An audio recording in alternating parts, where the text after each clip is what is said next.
Happy Friday. Okay. No, it's Easter? Is it Easter? It's almost Easter, yeah. And whatever. it's our 42nd podcast. Mm-hmm. Which to me today, for me, has significance because do you know what today is? It's World Art Day, a day in celebration. Says who? Says Ing. She sent me an article. It's all over the internet. Google it. I hate when people say that. I don't care. If you tell me something, don't tell me to go do the research on it. Just tell me what it is. I had to do the research. Yeah, suck it up, dude. It's World Art Day. It's a day to make art and celebrate museums and get out there and create. It's a happy day. Isn't every day like that? Why isn't that every day? Because it's today. And again, who says that today is UNESCO? Is UNESCO a thing? Yeah, they make World Heritage sites. They decide, what we're going to save. They don't get to decide what day it is.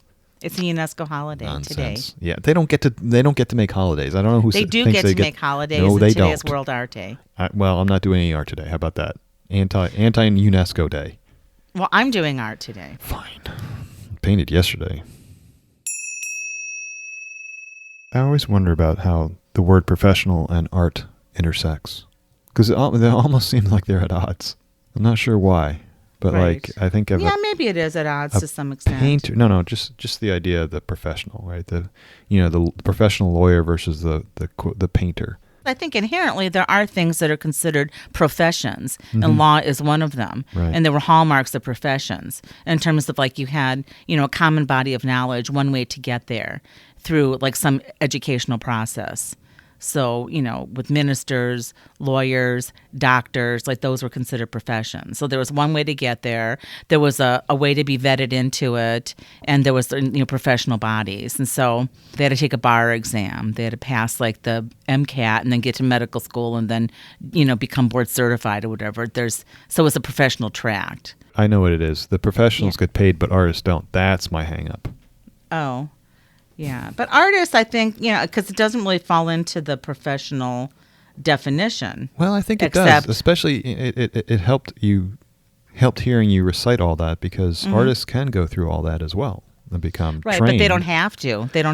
Well, I think to be successful or to actually be good artists, I think they do have to go through some training. You don't always have to. Occasionally you'll get one who isn't. Right.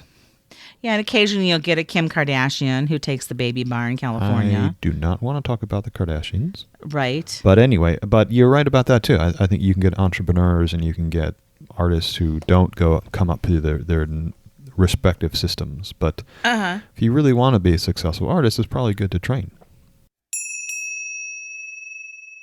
I think I want my money back on the show notes because I had to do a lot of editing to them. Do you know what RISD is? Rhode Island School of Design. Correct. That's right. And when you do the acronym, it's RISD. Oh, I put an E at the end. 7 times. Did you do that just to troll me? No, and it didn't look right. And I just, I'm doing this at 2 a.m. So it's you get what you get sometimes. Actually, those weren't done at 2 a.m. Mea culpa. So, but that's hilarious. No, I think it was well placed because it really revealed what a prick I am, that it bothered me. Why should that bother me? I shouldn't care. You shouldn't care. There's so much you shouldn't care about, James, and you do. I'm just a stuck-up snob. Yeah, I'm beginning to see that. I'm glad someone has Anyway. put all this work in. Nobody bothers to pay any attention. Anyway, talking about not people who are stuck-up snobs, do you know who Mackenzie Scott is? Yes. I'm not really asking you. I'm asking our listeners. Oh, Raise your hand if you know Mackenzie Scott, listeners. Wow, 7,000 of them raised their hands. I see that. Hello, everybody. We can see you while you're listening to the podcast. Go ahead. Anyway, she's the former wife of Jeff Bezos. Mm-hmm. So she is one of the wealthiest women in the world.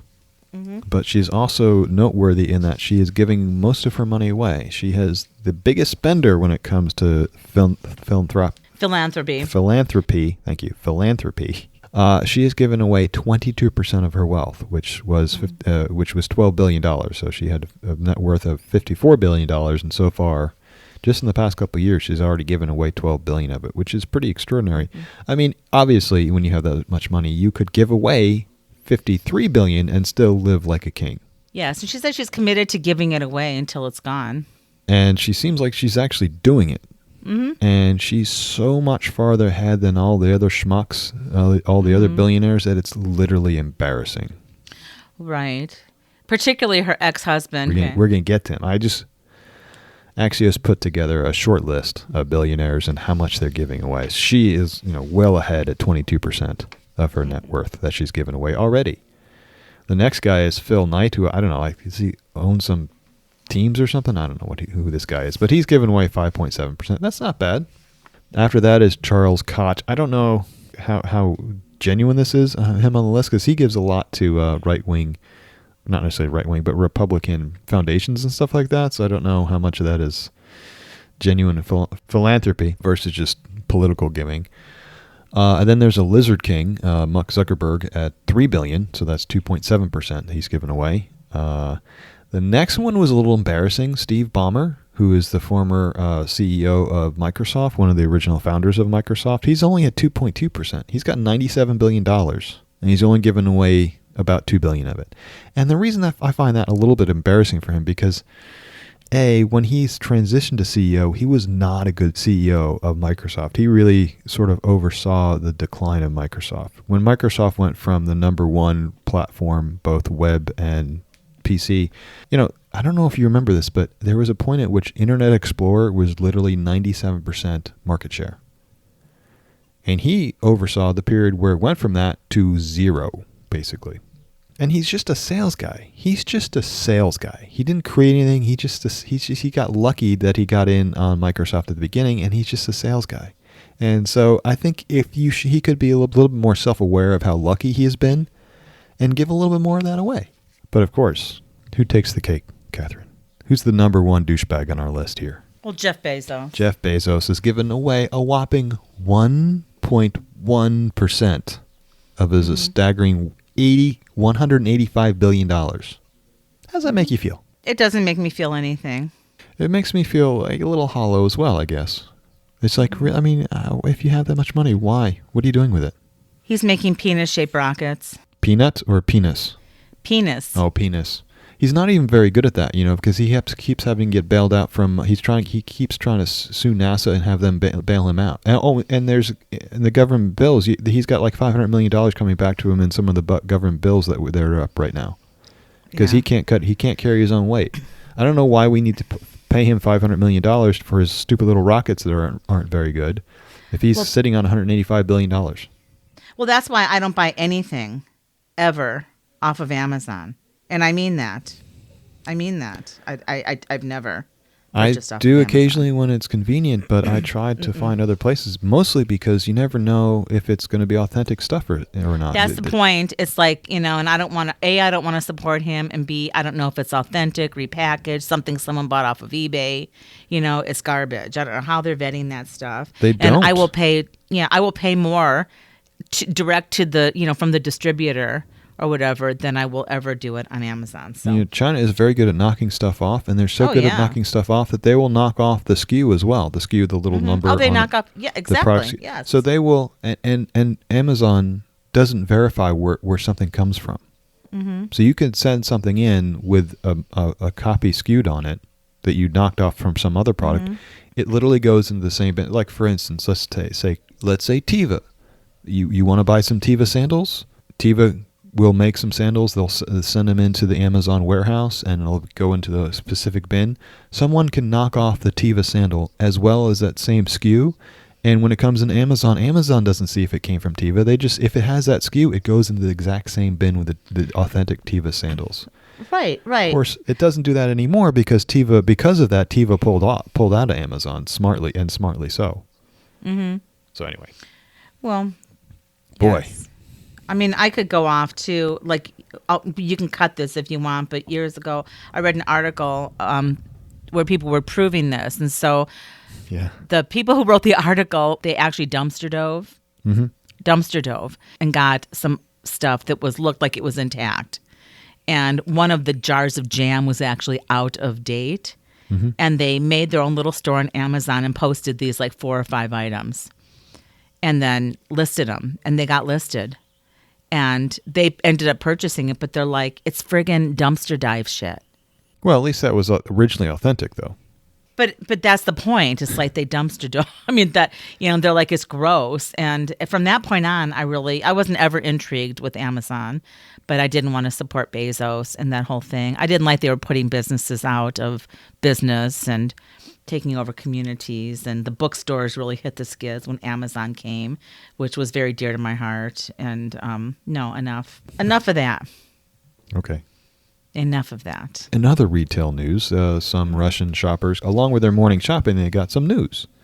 There's this one, people are calling her an artist, and this is what I'm curious about, whether she's an artist or not, but this one provocateur was going into the grocery stores and recreating the sales tags, right? You'd have how much something costs and then the description of it, and she was recreating those tags with little snippets about the war in Ukraine, since Russia is blocking all the real news that's coming out of it. And so one example of that was on a little coffee marker. She said, the Russian army bombed an art school in Mariupol? Yeah, it's good enough, yeah. Roughly 400 were sheltering there from artillery fire. So the 400 is what is listed as the price of the item. Another one was I thought it was brilliant. Another one was Russian troops prevented 14 trucks loaded with humanitarian aid from entering the Kherson region. Civilians need food and water. And the 14 she pulled out at the price for some a little package of nuts. So I thought that was pretty clever. And like I said, people are referring to this as artist. And as I said, I think she's just more of a provocateur. Is this art? Well, I don't think people are referring to her as an artist on her Instagram. And the artist's name is Alexandra Skochilenko. She actually self-describes herself as an artist and an activist on her Instagram account, which I didn't find her on Instagram. I don't know if it's probably been all taken down because, currently she is incarcerated. Right? Awaiting trial. Awaiting trial till May 31st. Oh, actually, or something. let me put that in quotes. Awaiting, quote, trial. Yeah, she describes herself as an artist, an independent artist and musician. She has a history of this. She was fined like 10,000 rubles in March. She took part in a protest on February 24th, the day that the Russian troops entered Ukraine, I guess. So do you think this is art? It's activism. It reminded me of a book that I bought years ago that was called Yarn Bombing, where a bunch of fiber artists would just make kind of protest pieces or just big balls of yarn or embed like do an intarsha kind of knitting process. Wait, what was that called? Intarsha. What is that? Like where you can make like little, like if you see something that has like a little bunny head or someone does piece, like they change the yarn so you can actually write out something or make like little designs. Think like ski sweater with like the little snowflake designs. That's intarsha. Oh, and so intarsha is just decorated like painting like with fibers. It's like painting with right, Okay, exactly. That seems like a really fancy word. Yeah, there's all kinds of words. So there's so they would do these things and write like peace or no war and do different things and then just stick it on a lamppost or stick it on a bulletin board or stick it in the desert. Would they knit it around the lamppost like? No, they would knit, say you would just knit like a thing and then you'd maybe button it and they would just leave it there. Because I saw that several years ago, maybe 10 years ago, that seemed like really popular for a little while where they were knitting things over things like lampposts. Right, yeah, and that was part of it. So they called it yarn bombing and it was like kind of this part of this was an activism deal. And so, but what I really thought it was, did you watch Colbert at all this week? No, I don't watch Colbert. Well, I watch it because Mom watches it at night. But anyway, I think it was on Tuesday. He had Representative Cori Bush on from Missouri, the first African-American female to win Missouri's, House of Representatives. She's in the U.S. House. Okay. Anyway, she was talking about, she identifies herself as a single parent, an RN, a pastor, and an activist. And then he asked, and it was probably very well rehearsed, but he's like, so now you're a politician. How do you balance the activism with the politics? And she said, well, I want to coin the term politivist. And I thought that was cool. And so I see this as kind of like yarn bombing and politivism, where this woman who self-describes as an artist, like she's expressing herself. It is a creative process. I mean, I don't know that I would have thought, I'm going to go in there and say like, coffee's now like, $17.99 a pound. And I'm going to find some tidbit of information about 1,799 somethings and then add. I mean, so I think it was a creative process. Is it art? I guess if you go by, again, I'll always default to your definition, James, of it eliciting an emotional response. Well, it also, hang on a second. That's only half the Go ahead. definition. You keep repeating only half the definition. It has I to know, have a because I like level that part. of craft, and it also has to have a reasonable spark of, has to make you feel something. But more than just something passing. It has to be something serious and something deep. I think this was serious and deep, and I think anyone who saw those... I don't think it was tickets. serious and deep. It was interesting. And it was, it was like interesting. one of the things I liked about it, since it was on coffee, it's kind of a wake up call, right? You get this, it's like, it takes you, it can push you. It's like a good joke or something like that. It just pushes you out of your normal thinking routine. Mm-hmm. It's like you stare at the price tag, and all of a sudden the price tag is telling you about the war crimes in Ukraine. It's like, that's not what you're expecting. So it's absolutely, it's very creative. It's very provocative. I'm just not sure if it's art. That's fine. It doesn't have to be art. I'm just wondering. It doesn't have to be art. It doesn't have to be art. I think it was I think it was creative. Let's go. I will give her creative. And clever. And clever, very clever, and dangerous, because she's sitting and she could possibly serve up to 10 to 15 years in prison. It was courageous. It was absolutely courageous. Anything like this in Russia is very courageous. I mean, literally holding up blank signs in Gorky Park is getting people arrested. There's an old joke that I don't know. It wasn't old to me, but people are bantering it around like it's an old joke from the Soviet era. Is that, there's a protester in Gorky Park holding up a blank sign, and the police officer goes up and says, "Why is the sign blank?" And the protester's like, "Well, you know what it would say." Love it. I don't have to write it, because we all know. No one's being fooled here. We all know what the problem is. Anyway. Yeah, well, anyway, she's facing this harsh sentence. They're accusing her of political hatred for Russia. The military. Hating the military or something like that. Hating the military. But interestingly, at the end of the article, there were similar protests. Did you see that? Don't remember that part. Maybe it was a different article. Anyway, I read a little bit. There was in Kazan, some activists also replaced price tags in the store with messages of anti-war agitation, as it were. I like it. I think it's very clever. It's very comedic. And it just shocks you out of your normalcy. It's just twisting reality a little bit. Right. I guess we could follow it up with some nice news. What's the nice news? Some actual art, or something that I saw this past week that I was like, wow, that is really clever. I love that. And it was a 1,400-page book, Catherine, that you can wear on your wrist. I saw that. That's crazy. So the title of the article is 14,000 pages of Rembrandt's hand drawings fill a wearable book bracelet. And what this is not 1,400 pages as you would normally imagine 1,400 pages, but it's a small booklet with tiny little pages. And it's kind of like a ruff around your wrist.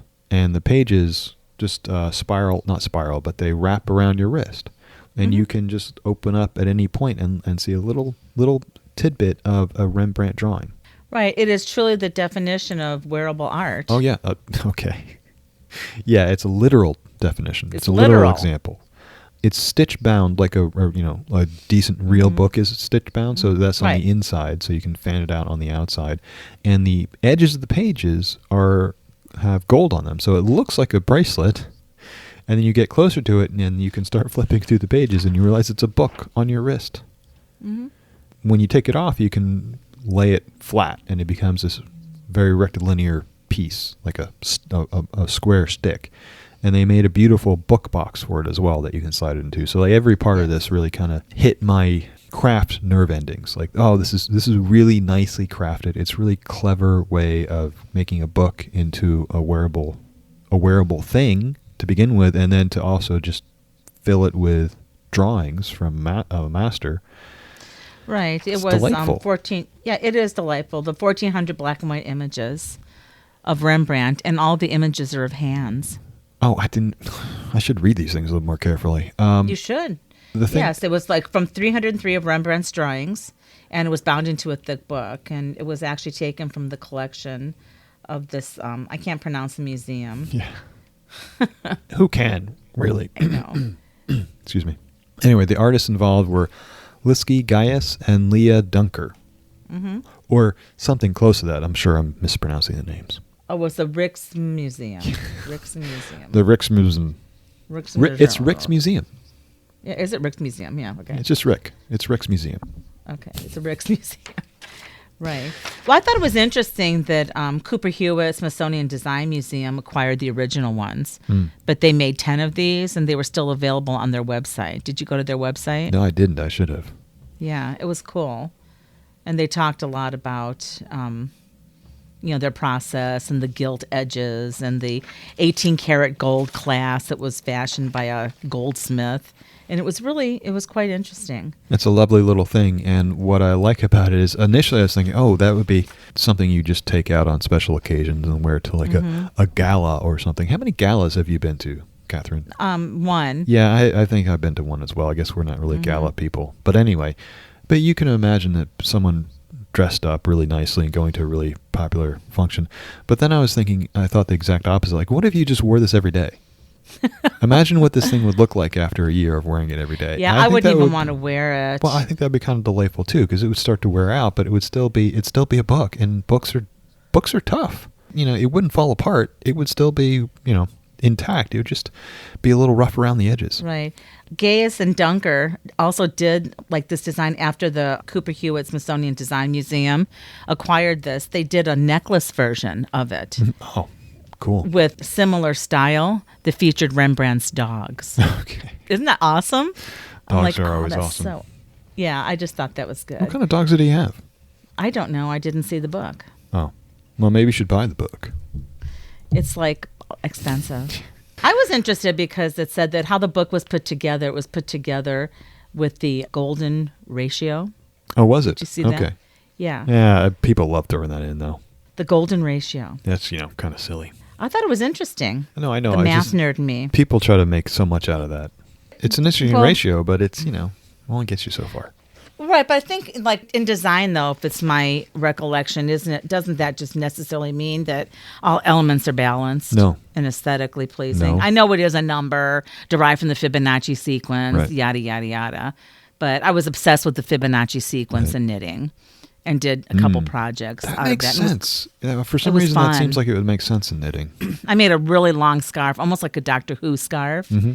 Remember the old Doctor Who scarf? But I think he was number 4, the fourth Doctor. The fourth, yeah, when he did. And they actually have that Doctor Who scarf online where you can download with even the old colors. And these are old colors of yarn. I don't think they make them anymore. And so I wasn't going to go through it. A lot of people are allergic to wool. I do a lot of vegan-friendly stuff. Really? And I thought, well, yeah. And so I thought, I'm going to do this. And I can't even remember. I think it was some sort of bamboo. And I had just a bunch of random yarn. I'm like, how about if I just do it in the Fibonacci sequence and then it'll either run out or it won't. And then I just lined up all the yarns with like the smaller balls at the beginning to the bigger balls and did this like until it ran out. And I did a fib. And it was actually very cool. I sold it. So it turned out nice. But just a crass capitalist at the end of the day, just like Jeff whatever. Bezos. Yeah, not like Jeff Bezos, but you've probably given away more of your wealth than he has. I've given away more of my. I think it's almost impossible not to have given away more than 1.1% of your wealth. Yeah, just every day. I just imagine how little effort that would take. Very little effort. Yeah, I could knock that out by hand. It's like he's got to like purposely be not giving money away. Yeah, I don't know. Jeff Bezos. I don't want to talk about Jeff Bezos. Okay, just looking fair at enough. him. Yeah. I just. Well, you don't have to look at him. Thank God. Thank God. Is that it for today? Is that all we have? I thought we had more. Oh, we had more, but and the rest of the stuff was just more negative news. If you want, though, I can throw it. I can leave with one. What? I just a random quote that I pulled from one of the articles we did not cover today. What? Maybe that's what our show should be. Just random quotes from stories we don't actually talk about. Mm-hmm. Okay. This was funny. A person in the art world claimed drinking alcohol throughout the day and using illegal drugs is how art deals are done. Mm-hmm. Yeah. So think about that.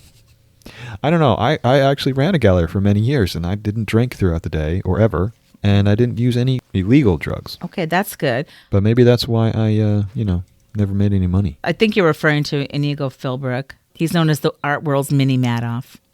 Done? I think so.